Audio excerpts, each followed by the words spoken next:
सगळ्या राज्याला हादरवून सोडणारी घटना उघडकीस आली आहे। स्वारगेट एसटी स्टँड परिसरात एका शिवशाही बस मध्ये बलात्काराची घटना घडली आहे। आज पोलिसांनी हा गुन्हा नेमका कसा घडला, तपास कसा सुरू आहे याबद्दल माहिती दिली आहे। नमस्कार, मी रोहिणी पोलीस न्यूजच्या खास सेगमेंट मध्ये तुम्हा सर्वांचे स्वागत करते। पुण्याच्या स्वारगेट एसटी स्टँड परिसरात एका पार्क केलेल्या शिवशाही बस मध्ये तरुणीवर बलात्कार झाल्याची धक्कादायक घटना उघडकीस आली। या गुन्ह्यातील आरोपी अजूनही पोलिसांच्या ताब्यात आलेला नाही। आज पोलिसांनी हा गुन्हा नेमका कसा घडला, तपास कसा सुरू आहे याबद्दल माहिती दिली आहे। पीडित तरुणी वय 26 राहणार पुणे व शिक्षण घेण्यासाठी साताऱ्याला जात असताना 6 वाजताच्या सुमारास स्वारगेट बस स्थानकावर बससाठी थांबली होती। त्यावेळी आरोपी तिथे गेला। गोड बोलून त्याने ओळख करून घेतली। कुठे जाता म्हणून त्याने विचारले, पण मुलीने त्याला झटकन सांगितले की फलटणला जायचं असल्याचं सांगितलं। त्यावर आरोपीने साताऱ्याची बस इथे लागत नाही असं तिला सांगितले। त्यावर तरुणीने बस इथेच लागते असं त्याला सांगितलं। त्यावर आरोपी त्या मुलीला म्हणाला की बस इथे लागत नाही, मी तुम्हाला दाखवते असं म्हणाला। त्यानंतर ती मुलगी लगेच आरोपी सोबत बसच्या दिशेने जाताना सीसीटीव्ही फुटेज मध्ये दिसली असं पोलीस अधिकाऱ्यांनी सांगितलं। मुलगी बस जवळ गेल्यानंतर त्याला म्हणाली की बस मध्ये अंधार आहे। त्यावर आरोपीने त्याला सांगितले की रात्रीची लेट बस आहे म्हणून सगळे लोक झोपलेले आहेत आणि हवं तर तू टॉर्च लावून बघू शकते। ती मुलगी बसच्या आतमध्ये जाताच त्याने मागून दरवाजा बंद केला आणि दुष्कृत्य केलं अशी माहिती पोलिसांनी दिली। त्यानंतर आरोपी आधी बसमधून उतरला आणि त्या पाठोपाठ 2 मिनिटांनी मुलगी उतरली।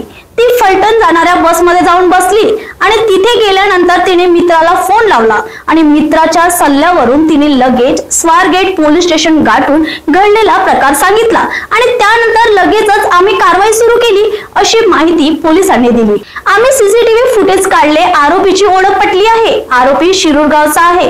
त्याच्यावर आणखी एक 392चा गुन्हाही दाखल आहे। आरोपीचा शोध सुरू असल्यामुळे कालपासून 8 लोकांची टीम आम्ही काम करत आहोत असं पोलिसांनी सांगितलं। बस मध्ये बलात्कार होतो, आजूबाजूला कोणाला कळतही नाही। बस लॉक केली की नाही ही चुकी चालकाची की वाहकाची, सिस्टम मध्ये त्रुटी आहे असं वाटत नाही का? या प्रश्नांवर पोलिसांची पेट्रोलिंग सुरू असतं, पण प्रत्येक बस पोलीस चेक करू शकत नाही। ती बस आतमध्ये होती। घटनेनंतर मुलगी बस मध्ये बसून निघून गेली। तिथे आरडाओरडा केला असता तर तिला मदत मिळू शकली असती असंही पोलीस म्हणाले। आता या घटनेवर असे कित्येक प्रश्न उभे होत आहेत, जसं महिला सुरक्षेला घेऊन, व्यवस्थापनाला घेऊन, सुरक्षा व्यवस्थेला घेऊन आणि त्या वाहन चालकाला घेऊन। आणि ती मुलगी 26 वर्षाची म्हणजे स्वतः ती परिपक्व आहे, तर म्हणजेच बघा ना की महिला सुरक्षेच्या उपाययोजना अपुऱ्या आहेत का?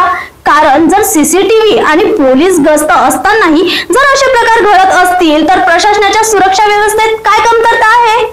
किंवा मग जर बस लॉक करणे चालकाची जबाबदारी नाही का? कारण जर त्या बस मध्ये प्रवासी नसतील तर ती बस लॉक करणे हे चालक व वाहक यांचे कर्तव्य नाही का?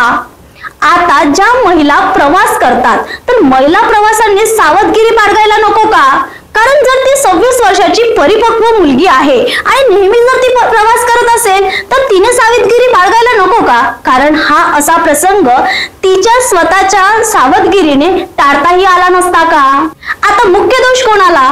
मुख्य दोष आरोपीचा आहे की इतर कोणी दुसरं जबाबदार, जसं प्रशासन, बस चालक, पोलीस आणि समाज या घटनेत निष्काळजी ठरलेले आहेत का सगळे? आणि अशा घटना आता रोखण्यासाठी तातडीने कोणते पाऊल उचलायला हवे?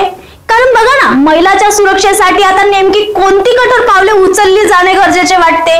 तर असे कित्येक प्रश्न आज जर आमच्या समोर उभे झालेले आहेत आणि जर तुम्ही पण हा व्हिडिओ पूर्ण बघितला असेल तर तुमच्या समोर पण असे कित्येक प्रश्न उभे झाले असतील, जसं महिला सुरक्षेला घेऊन किंवा त्या मुलीला घेऊन की जी मुलगी 26 वर्षाची आहे तर ती स्वतःचा निर्णय स्वतः घेऊ शकत होती, पण का तिने असं केलं? यासाठी वाहन चालक ज्याने जी शिवशाही बस खुली ठेवली होती तो गुन्हेगार आहे की ती मुलगी गुन्हेगार आहे की कृत्य करणारा तो व्यक्ती गुन्हेगार आहे? यावर तुमचेही जे प्रश्न असतील किंवा तुम्हालाही जर अशा शंका असतील आम्हाला कमेंट सेक्शन मध्ये नक्की सांगा।